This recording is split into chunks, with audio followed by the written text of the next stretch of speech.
Dynamite Duke is a 1989 arcade game developed by Seibu Kaihatsu.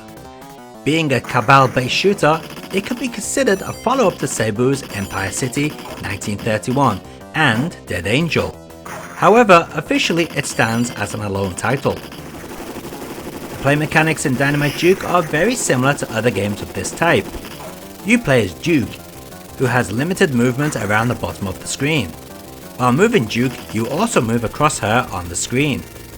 This is what you place over enemies you want to kill or items you want to destroy. To kill or damage distant enemies or objects, you can use your gun along with various power-ups it can obtain. Closer targets must be taken out with either a punch or a kick. You do have the Dynamite Punch, however, that can take out targets near and far. Unfortunately, this smart bomb-like attack is limited in quantity, so use them wisely. While Dynamite Duke is a single-player game consisting of 9 stages, there is actually a 2-player version of the game, going under the title of Double Dynamites. This version of the game features more enemies on screen at once, but apart from that, it's pretty much the same as regular Dynamite Duke.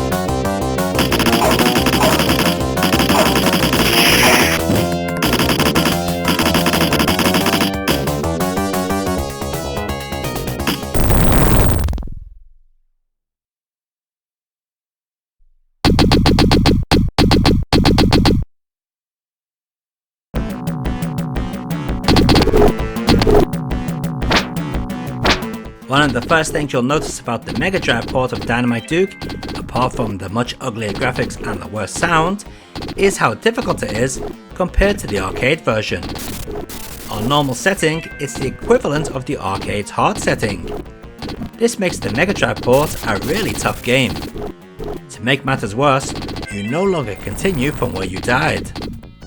It's right back to the beginning of the level in this port, and you only have 2 continues. Still, despite the difficulty, the game does control and play like its arcade big brother, and this is where the problem lies. You see, the arcade game was never that great in the first place. Sure, it was good for a few minutes, but never an attention grabber. That's all fine and dandy for an arcade game, but for the home release, you want a little extra. Sega didn't seem to think so though, as they even shortened the length of this port by removing 3 of the stages.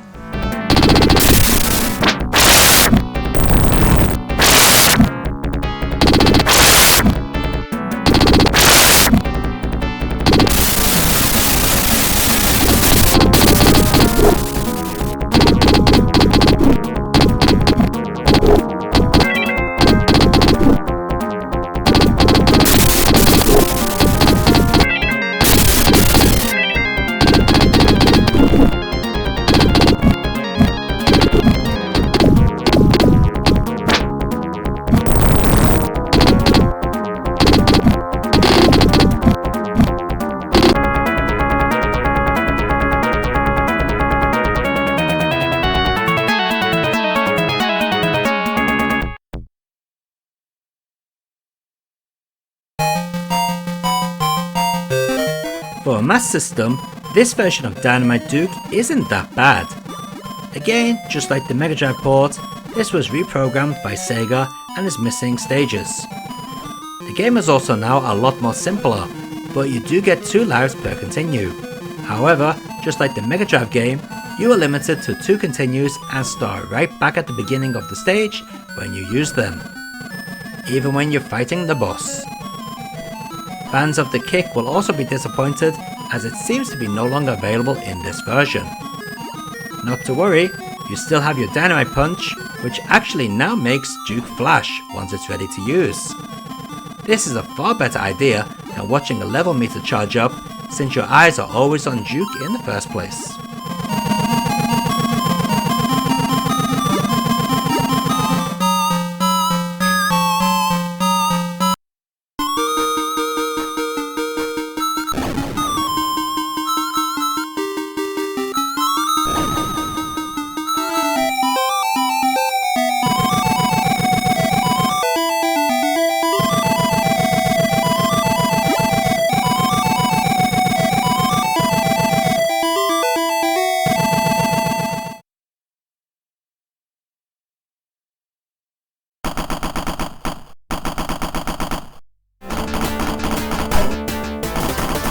Now, first glance, the Sharp X68000 port may look arcade perfect, but it's actually quite different.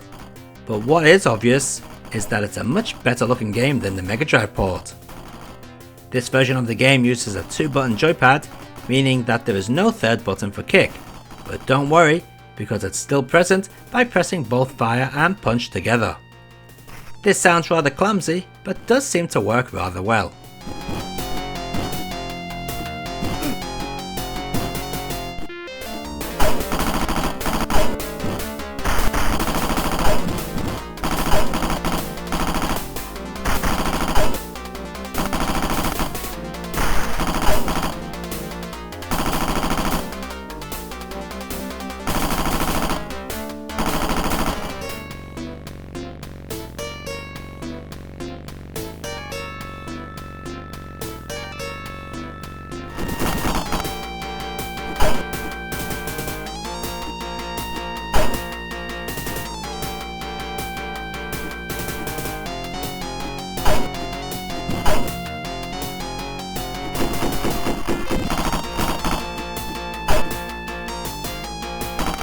And let's take a look at all those versions of Dynamite Duke running side by side.